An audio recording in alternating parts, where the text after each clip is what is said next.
Bapak Ibu yang kami hormati, dalam proses pendaftaran kami mengimbau bahwa orang tua selalu dilibatkan dalam proses ini.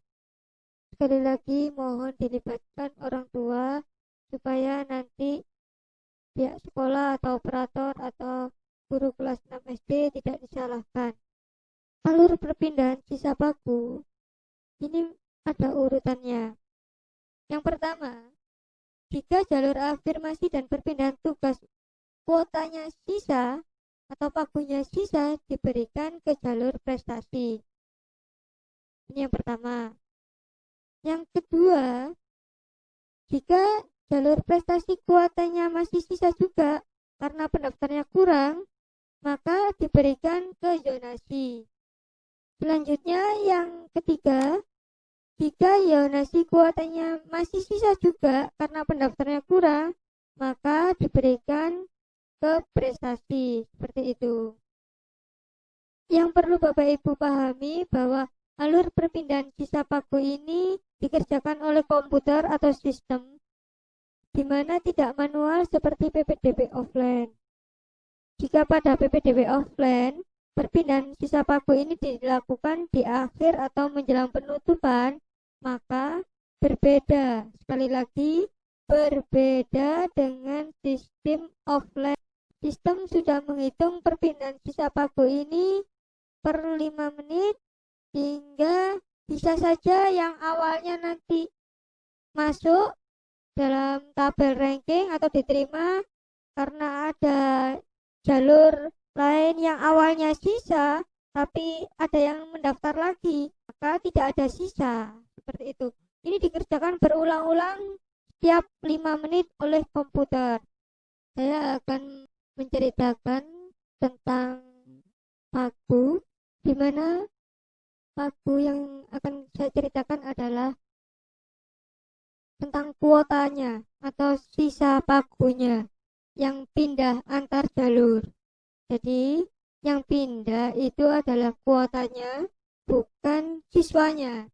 Siswa tetap diproses di jalur yang telah dipilih. Sebagai contoh, saya mengambil hasil simulasi di SMP Negeri 1 Bangsa. Kita tulis dulu di Excel seperti ini. Pagunya 128 didapat dari sini. SMP 1 Bangsa, zonasi, klik pilih. 128. Kemudian pendaftar 157. Kita tulis di sini. Berdasarkan Domnis, bahwa yang kita analisis adalah jalur yang PTO, perpindahan tugas orang tua. Sisa dari PTO berapa? Berarti kan yang pagu 13, pendaftar 0, sisanya 13. Kemudian sisa dari afirmasi adalah 38 dikurangi 25 sama dengan 13. Di Domnis silakan dilihat bahwa sisa afirmasi dan PTO ditambahkan ke pagu prestasi. Berarti kita buat 77 plus 13 plus 13 dikurangi 68. Jadi kita menghitung sisa pagu itu yang kosong kan, ya, jumlah pagu ditambah sisa-sisa pagu dari jalur lainnya, kemudian dikurangi pendaftar, min 68, sisa 35. Jadi di prestasi ini masih sisa 35. Kemudian diarahkan kemana sisa pagu prestasi ini? Diarahkan ke zonasi. Jadi sesuai Domnis ya. Jadi kalau prestasinya masih sisa, diarahkan ke zonasi. Sehingga 128 ditambah 35 dikurangi 157. Ternyata ditambahkan ke zonasi masih sisa 6 pagunya. Nah, 6 ini diberikan kemana? Sesuai dengan Domnis, 6 ini diberikan ke prestasi. Jadi kita lihat di sini ya, di jalur zonasi sebanyak pendaftar 157, yang diterima juga 157. Artinya masih ada, dari hitungan ini masih ada 6 siswa yang daftar di zonasi bisa diterima gitu. Jadi di zonasi sisa 6 siswa. Kemudian 6 ini diberikan kemana? Diberikan ke prestasi. Jadi ya, sesuai dengan domini, sisa dari zonasi ini diberikan ke prestasi lagi. Maka yang diprestasi itu sisa 6. Kita lihat di prestasi, klik.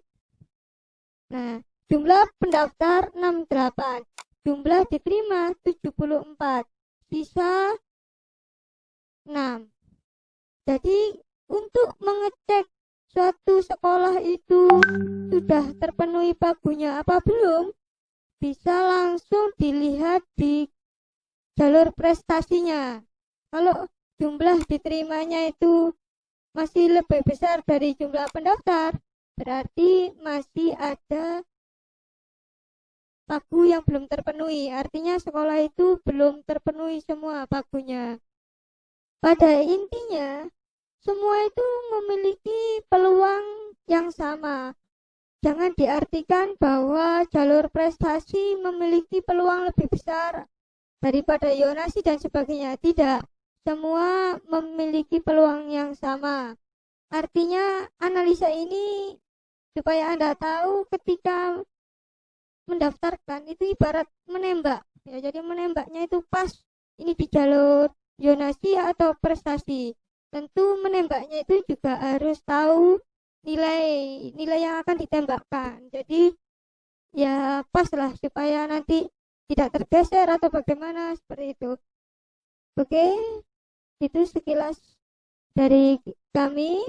Kalau mungkin kurang jelas atau masih belum paham, mungkin bisa ditanyakan ke teman IT atau operator yang sudah paham.